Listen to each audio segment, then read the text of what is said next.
네, 안녕하십니까. 오늘은 그것이 알고 싶다 32번째 시간입니다. 오늘은 사순절이란 무엇이고 왜 우리가 사순절 기간을 기념하여 지키고 있는지에 대해서 살펴보도록 하겠습니다. 우선 사순절 시기에 대해서 말씀드리고자 하는데요. 사순절의 시기에 대해서 알려면 부활절이 언제인지 알아야겠죠. 부활절은 유월절 계산법을 따르는데요. 춘분 다음에 오는 첫 음력 15일, 음력 15일이 지난 첫 주일이 바로 부활절입니다. 만약 첫 음력 보름이 주일이면 그 다음 주일이 부활절이 됩니다. 그 부활절로부터 주일을 제외하고 40일을 거슬러 올라가면 수요일인데 그날이 사순절의 시작인 제2의 수요일입니다. 따라서 2021년 제2의 수요일은 2월 17일로 계산이 됩니다. 사순절은 제2의 수요일에 시작하여서 고난주간의 마지막인 토요일에 마칩니다. 사순절 기간에는 6번의 주일이 포함되어 있는데 이 사순절 기간의 주일은 사순절의 엄숙함이 완화되고 부활의 기대를 품는 작은 부활절처럼 지키고 있습니다. 사순절의 그 40일은 예수님께서 광야에서 사탄의 유혹을 이겨내고 공생애를 준비하신 기간을 의미합니다. 이 시기에는 다가올 부활절을 대비하여 회개하고 금식하는 등 경건한 자세로 예수님의 부활하심을 준비하는 시간입니다. 또 자신의 신앙을 점검하고 성찰하는 시간이기도 합니다. 본래 새롭게 그리스도를 영접한 성도의 세례를 위해서 금식하고 준비하는 기간의 출발점이었던 초대교회의 사순절은 점차 모든 그리스도인들이 참회하는 그런 시간으로 바뀌었습니다.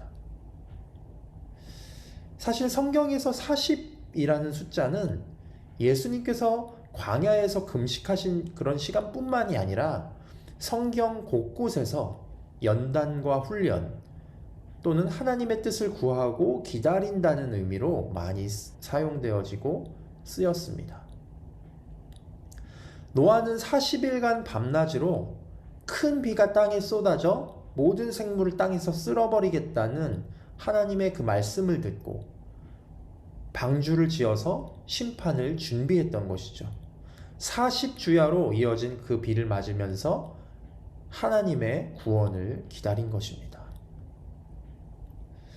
모세는 시내산에서 40일 동안 금식하며 하나님께 기도했죠. 이스라엘 백성들은 출애굽에 성공하고 가나안 땅을 40일간 정탐했지만 하나님에 대한 불신으로 40년이나 광야에서 방황하게 됩니다. 엘리야도 시내산을 향해 40일을 걸었다고 성경에 기록하고 있습니다. 이렇듯 성경에서는 믿음의 인물들이 경건하게 훈련받는 기간으로 40이라는 숫자를 자주 사용했습니다. 초대교회 성도들은 주님의 부활하신 날을 기념하면서 인간의 죄를 대속하기 위해서 그리스도께서 내어주신 살과 피를 기념하는 성찬식을 준비하였습니다.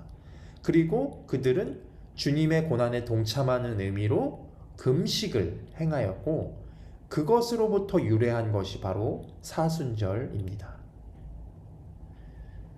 예수님께서 부활 승천하신 이후에 초대교회에서는 부활절 전 하루나 이틀을 금식함으로써 부활절을 준비했으나 곧 부활절 전 한 주간을 통째로 거룩하게 지키는 관습이 생겨났습니다.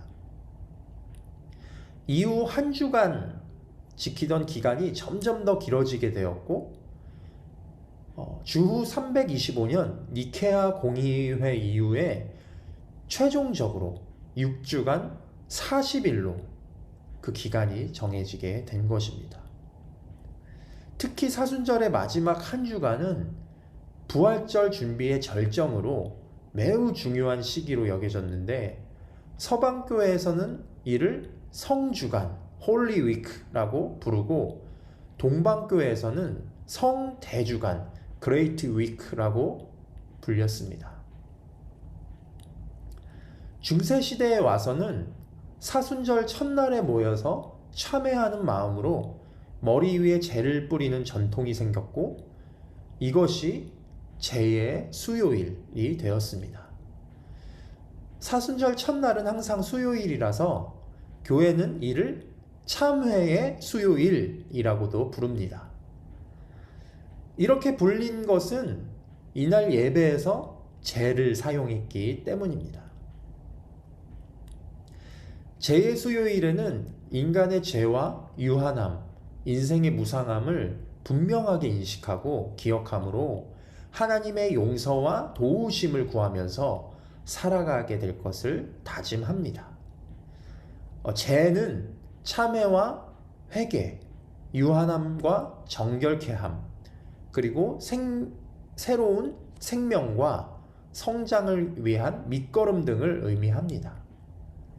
특히 제의 예식에는 1년 전 종려주일에 사용했던 가지를 태워서 만드는데 1년 전부터 이를 준비하면서 우리 자신을 온전히 태우는 헌신을 통해서 온전한 제자가 될 수 있음을 의미합니다.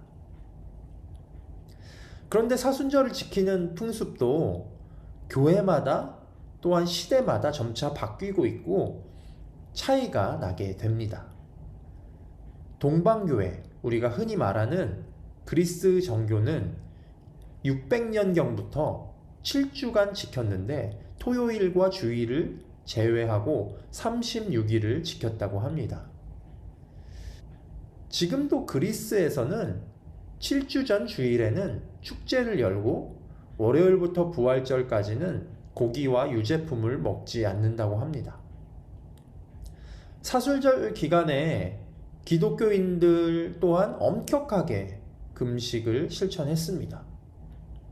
좋아하는 음식과 고기를 그 기간에 가까이 하지 않고 채소와 생선 그리고 계란으로 구성된 저녁 식사만을 먹었습니다.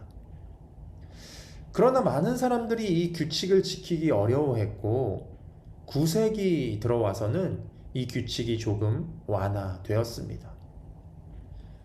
13세기의 간단한 식사들을 받아들이는 과정을 거쳐서 현대에는 단식 자체보다 회개하며 경건함을 유지하는 기간으로 그 개념이 바뀌었습니다. 사순절의 핵심 주제는 예수님의 고난과 이를 대하는 성도의 참회하는 마음입니다. 전통적으로 사순절 첫째 주에는 그리스도께서 받으신 유혹을 생각하고 둘째 주는 죄를 물리치라는 명령을 상기합니다.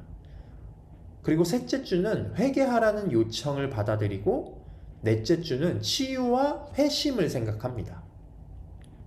이 넷째 주는 장미주일이라고도 불리기도 합니다. 주일의 강조점이 죄인의 회개에서 그리스도의 치유의 능력으로 바뀌기 때문입니다. 그리고 다섯째 주일은 종려주일로 부활절을 미리 맛보게 되는 것입니다.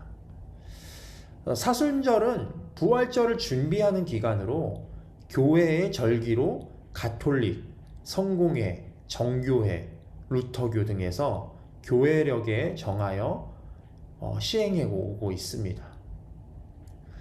그러나 개신교 교단 중에서 예장 합동 총회를 비롯해 몇몇 보수적인 교단은 성경에 나와 있는 절기가 아니고 로마 가톨릭 당시에 정한 절기라는 이유로 사순절을 지키지 않는 교단과 교회들도 있습니다. 대신 부활절 직전에 한 주일, 고난주간을 기념하여 지키기도 합니다. 최근 사순절에는 미디어가 범람하는 사회 속에서 그리스도의 고난에 동참하는 마음으로 미디어 금식을 하거나 어려운 이웃들을 돕는 행사를 하는 등 사순절에 의미 있는 일을 또한 많이 시도하고 있습니다. 사실 사순절을 경건한 모양으로 지키는 것도 매우 중요하지만 그것보다 더 사순절이 주는 의미가 중요한 의미가 있다는 생각을 합니다. 형식보다 그 안에 담겨 있는 뜻이 중요한 것이죠. 우리가 사순절에 그리스도의 고난과 그의 죽으심과 부활에 동참하는 마음으로 이 시간을 보냈다면 사순절의 참 의미에 부합하게 될 것입니다. 우리가 사순절의 의미를 잘 알고 이번 남은 사순절 기간을 보냈으면 좋겠다는 생각을 해봅니다. 지금까지 그것이 알고 싶다. 사순절은 무엇인가를 시청해 주셔서 감사합니다.